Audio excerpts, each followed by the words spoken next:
사도행전 11장. 돌파에 들어가시는 하나님. 소식이 빠르게 퍼져서 예루살렘에 있는 지도자와 동료들도 곧 그 이야기를 들었다. 유대인이 아닌 이방인들도 이제 하나님의 메시지를 받아들였다는 소식을 들은 것이다.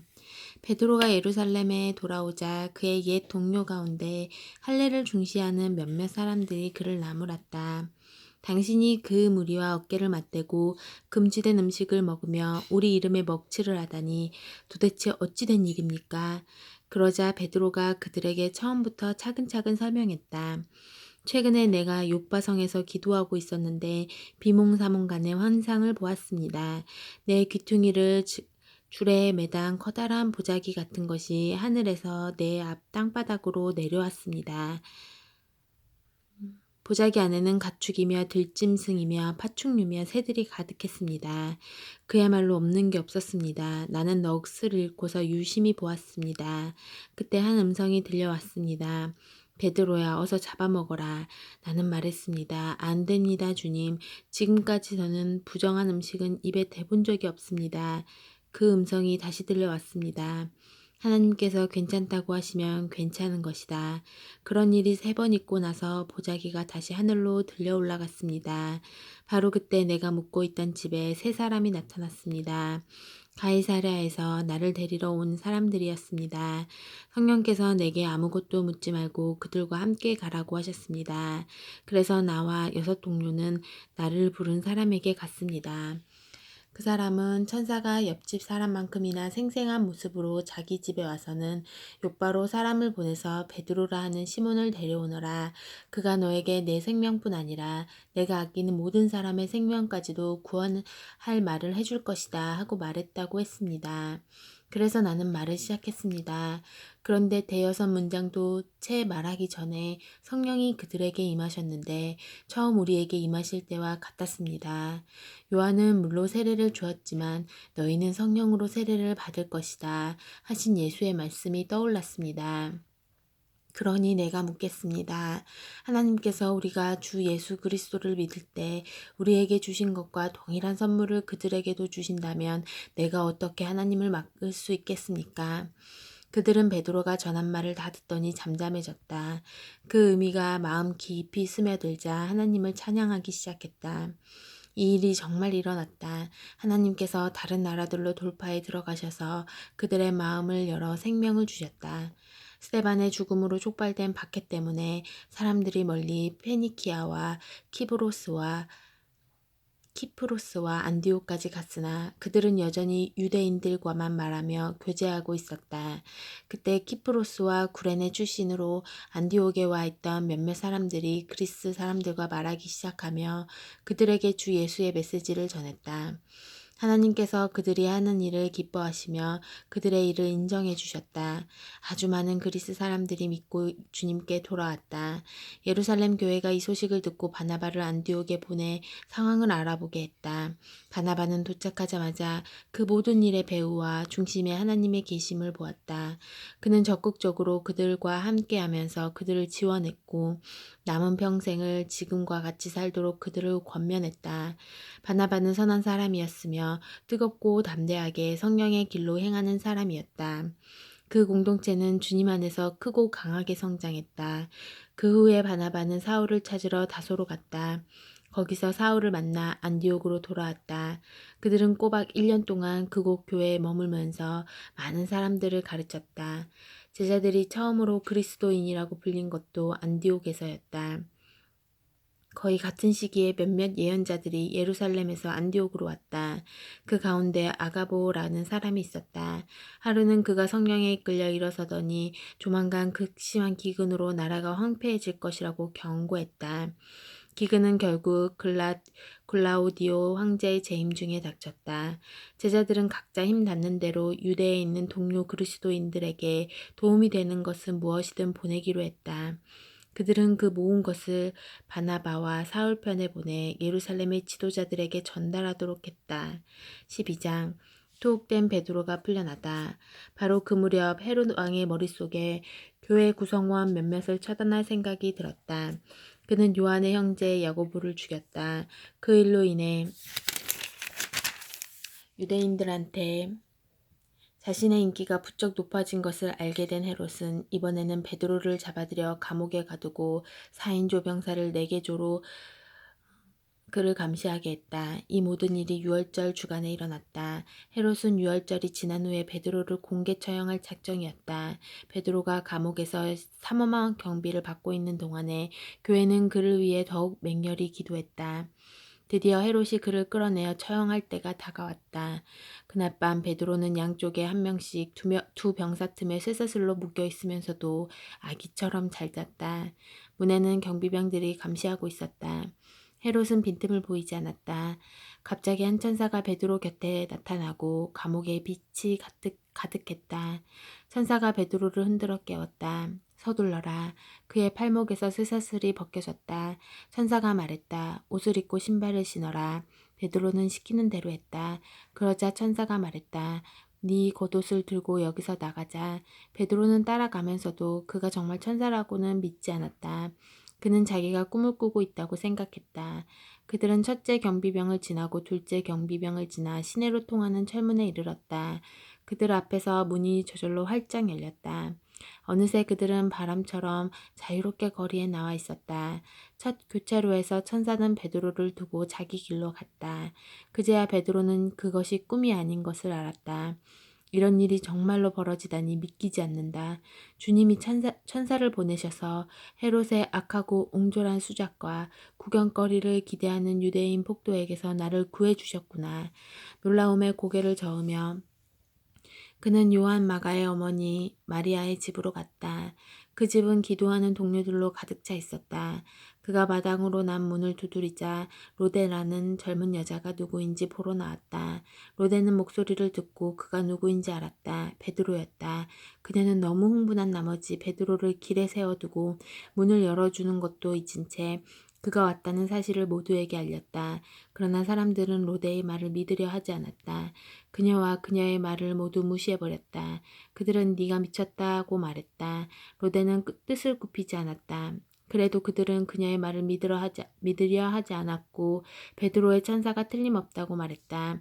그동안에 베드로는 계속 바깥에 서서 문을 두드리고 있었다. 마침내 그들이 문을 열어 베드로를 보았다. 그들은 몹시 흥분했다. 베드로가 손을 들어 그들을 진정시켰다. 그는 주님께서 어떻게 자기를 감옥에서 빼내주셨는지 설명한 뒤에 야고보와 형제들에게 이 일을 알리십시오 하고 말했다. 그리고 그들을 떠나 다른 곳으로 갔다. 동이 트자 감옥에서는 난리가 났다. 베드로는 어디 있지? 베드로가 어떻게 된 거지? 헤롯이 그를 데려오라고 사람을 보냈다. 그러나 간수들이 그를 데려오지 않고 이유도 되지 못하자 헤롯은 그들을 사형에 처하라고 명령했다.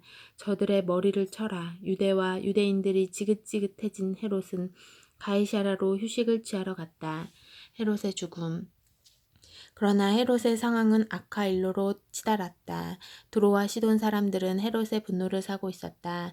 그들은 왕의 오른팔인 블라스도에게 자기들을 옹호해달라고 청원하는 한편 사태를 원만하게 해결하기 위해 대표단을 소집했다. 그들은 유대로부터 식량을 공급받고 있었으므로 마냥 버틸 처지가 못 되었다. 대표단을 만나기로 한 날이 되자 헤롯은 화려하게 차려입고 보좌에 앉아 잔뜩 허세를 부렸다. 백성은 백성대로 자기 역할을 충실히 했다. 이것은 신의 목소리다, 신의 목소리다 하고 소리 높여 그에게 아첨했다. 그것이 불행의 시작이었다. 헤롯의 교만을 더는 볼 수 없었던 하나님께서 천사를 보내 그를 찌셨다. 헤롯은 어떤 일에도 하나님께 영광을 돌린 적이 없었다. 뼛속까지 부패하고 비루한 헤롯은 그렇게 쓰러져 죽었다. 한편 하나님의 말씀 사역은 하루가 다르게 크게 성장했다. 바나바와 사울은 예루살렘 교회에 구제 헌금을 전달하고 나서 안디옥으로 돌아왔다. 이번에는 마가라 하는 요한도 데리고 왔다. 13장 바나바와 사울 그리고 만물 박사. 복되게도 안디옥의 회중에게는 예언자, 설교자와 교사들이 많았다. 바나바, 니게르라고 하는 시므온, 구레네 사람 루기오, 통치자 헤롯의 조언자 마나엔, 사울. 하루는 그들이 인도하심을 바라며 금식하고 하나님을 예배하는데 성령께서 말씀하셨다. 바나바와 사울을 따로 세워 내가 그들에게 명하는 일을 맡겨라. 그들은 그 두 사람을 세웠다. 그리고 간절함과 순종하는 마음으로 금식과 기도 가운데 안수하여 두 사람을 떠나보냈다. 성령께 새로운 사명을 받아 길을 떠난 바나바와 사울은 실루기아로 내려가 키프로스로 가는 배에 올랐다. 실라미에 닿자마자 그들은 가장 먼저 유대인의 여러 회당에서 하나님의 말씀을 전했다. 그들은 자신들을 도와줄 동료로 요한을 데리고 갔다. 그들은 섬 전역을 다니다가 바보에서 유대인 마술사와 마주쳤다. 그는 애를 써서 총독 서기오 바울의 신임을 얻어낸 사람이었다. 총독은 웬만해서는 협작꾼에게 넘어가지 않는 똑똑한 사람이었다. 바에수라 하는 그 마술사는 삐뚤어질 대로 삐뚤어진 인간이었다. 바나바와 사울에게서 하나님의 말씀을 직접 듣고 싶었던 총독은 그들을 불러들었다. 그러나 만물 박사, 그 마술사의 이름을 우리식으로 풀면 이런 뜻이다. 만물 박사는 총독의 주의를 흐트러뜨려서 믿지 못하게 하려고 애를 썼다. 그러나 성령이 충만한 사울 곧 바울이 그의 눈을 똑바로 쳐다보며 말했다. 마귀의 흉내나 내는 허풍선이야. 너는 사람들을 속여 하나님을 믿지 못하게 하려고 잠도 안 자고 계략을 꾸미는구나. 그러나 이제 내가 하나님과 직접 부딪혔으니 내 장난질은 끝났다. 너는 눈이 멀어서 오랫동안 햇빛을 보지 못할 것이다. 그는 곧 어두운 안개 속에 빠져들어 주변을 더듬거렸다. 사람들에게 자기 손을 잡고 길을 알려달라고 간청했다. 총독은 그 일어난 일을 보고 주님을 믿었다. 그는 그들이 주님에 대해 하는 말을 듣고 대단한 열의를 보였다. 모든 이방인에게 문이 열리다. 바울 일행은 바보에서 출항해 밤빌리아의 버가로 항해했다. 거기서 요한이 중도에 포기하고 예루살렘으로 돌아갔다. 나머지 일행은 버가에서 버시디아의 안디옥으로 이동했다. 안식일에 그들은 회당에 가서 자리에 앉았다. 성경 곧 하나님의 율법과 예언서를 읽은 뒤에 회당장이 그들에게 물었다. 형제 여러분, 혹시 격려의 말이나 전하고 싶은 말이 있습니까? 바울이 일어나 잠시 숨을 고르고 나서 말했다. 이스라엘 동포 여러분, 하나님과 벗이 되신 여러분들 들어보십시오. 하나님께서는 우리 조상에게 특별한 관심을 두셔서 이집트에서 짓밟히던 나그네 된 우리 민족을 일으켜 세우시고 거기에서 장엄하게 이끌어내셨습니다. 그분은 황량한 광야에서 40년 가까이 그들을 돌보아 주셨습니다. 그 후에 앞길을 가로막는 7 적국을 쓸어버리시고 가나안 땅을 그들의 소유로 주셨습니다. 그 기간이 450년에 달합니다. 예언자 사무엘 때까지 하나님은 사사들을 보내셔서 그들을 이끌게 하셨습니다. 그러나 그들은 왕을 요구했고 결국 하나님은 베냐민 지파에서 기스의 아들 사울을 택하여 그들에게 주셨습니다. 사울이 40년을 다스린 뒤에 하나님은 그를 왕위에서 제하시고 그 자리에 다윗을 왕으로 세우시며 이렇게 말씀하셨습니다. 내가 땅을 두루 살펴 이새의 아들 다윗을 찾았다. 그는 내 마음에 합한 사람, 내가 말하는 것을 그대로 행할 사람이다. 약속대로 하나님께서는 다윗의 후손에서 이스라엘을 위한 구주, 곧 예수를 보내셨습니다. 그 전에 요한으로 하여금 그분이 오실 것을 백성에게 경고하게 하셔서 전적으로 삶을 고치도록 그들을 준비시키셨습니다. 요한은 자기 일을 마무리하면서 이렇게 말했습니다. 너희는 내가 그분인 줄 알았더냐? 아니다. 나는 그분이 아니다. 그러나 너희가 그토록 오랜 세월 동안 기다려온 그분이 가까이 와 계신다. 그분이 곧 나타나실 것이다. 그리고 나는 곧 사라질 것이다. 사랑하는 형제 자매 여러분, 아브라함의 자손이요 하나님과 벗되신 여러분, 이 구원의 메시지를 들어야 할 사람은 바로 여러분이었습니다. 예루살렘 시민과 통치자들은 그분이 누구인지 알아보지 못하고 그분께 사형을 선고했습니다. 정당한 이유가 없었는데도 무조건 빌라도에게 처형을 요구했습니다. 그들은 예언자들이 말한 그대로 행한 것입니다. 그들은 안식일마다 회당에서 예언자들의 글을 읽으면서도 정작 자신들이 그 예언자들의 각본을 글자 그대로 따르고 있다는 사실을 몰랐습니다. 예언자들의 말대로 다 행한 뒤에 그들은 그분을 십자가에서 내려다가 무덤에 두었습니다. 그러나 하나님께서 그분을 죽음에서 다시 살리셨습니다. 그 후에 그분은 갈릴리 시절부터 그분을 잘 알던 이들에게 여러 곳에서 여러 번에 걸쳐 나타나셨고 바로 그들이 그분의 살아계심을 계속해서 증거하고 있습니다. 이것은 논쟁의 여지가 없는 사실입니다. 오늘 우리도 여러분에게 복된 소식을 가져왔습니다. 그것은 바로 하나님께서 우리 조상에게 하신 약속이 그 후손인 우리에게 성취되었다는 메시지입니다. 시편 2편에 정확히 기록된 것처럼 하나님께서 예수를 살리셨습니다. 내 아들, 내 소중한 아들아, 오늘 내가 너를 기뻐한다. 그분을 죽은 자들 가운데서 살리실 때 하나님은 영원히 그렇게 하신 것입니다. 그 예수가 썩고 부패한 것으로 다시 돌아가실 일은 없습니다. 그래서 이사야는 내가 다윗에 약속된 축복을 너희 모두에게 주겠다고 한 것입니다. 시편 기자도 이렇게 기도했습니다. 주님께서는 주님의 거룩하신 분이 썩고 부패한 것을 다시 보지 않게 하실 것입니다.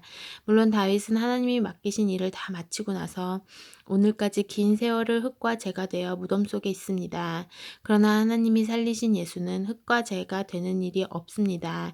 내가 참으로 사랑하는 친구 여러분, 여러분에게 제 용서의 약속이 주어진 것은 바로 부활하신 이 예수 때문임을 아시기 바랍니다. 그분은 모세의 율법이 결코 해낼 수 없었던 일을 믿는 사람들 안에서 모두 성취하십니다.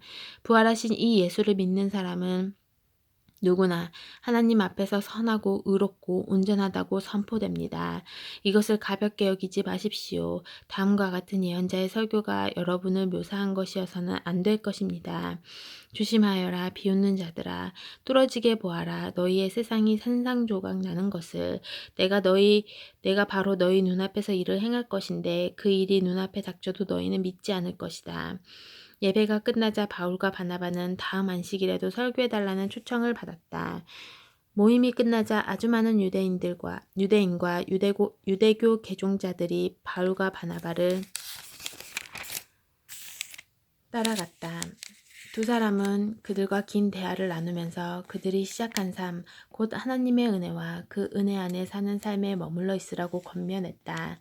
다음 안식일이 돌아오자 도시 전체가 하나님의 말씀을 들으려고 모여들었다. 일부 유대인들이 그 무리를 보고는 시기심에 휩싸여 바울을 심하게 비난했다. 그들은 바울의 말을 일일이 반박하며 소란을 피웠다. 그러나 바울과 바나바는 물러서지 않았다. 그들은 자신들의 입장을 굽히지 않고 이렇게 말했다. 본래 하나님의 말씀은 유대인 여러분에게 먼저 전해지도록 되어 있습니다. 그러나 여러분은 그 말씀에 관여할 마음이 전혀 없고 영원한 생명에 대해서도 아무 관심과 마음이 없음을 아주 분명히 했습니다. 그래서 모든 이방인에게 문이 열렸습니다. 우리는 그 문을 통해 나아가면서 하나님께서 명령하신 대로 행합니다. 그분께서 이렇게 말씀하셨습니다. 내가 너를 모든 민족의 빗으로 세웠다. 너는 온 땅과 바다 끝까지 구원을 선포할 것이다. 그 말을 들은 이방인들은 자신들이 받은 복이 믿기지 않을 만큼 좋았다. 참된 생명을 얻도록 정해진 사람들은 모두 하나님을 믿었다. 그들은 그 생명을 받아들임으로써 하나님의 말씀을 존귀히 여겼다. 이 구원의 메시지는 그 지역 곳곳으로 들불처럼 퍼져나갔다. 일부 유대인들이 그 성에 존경받는 여자들과 지도자급 남자들을 선동해서 그들의 소중한 생활 방식이 곧 훼손될 것이라고 믿게 했다. 그 말에 놀란 그들은 바울과 바나바를 적대하면서 강제로 내쫓았다.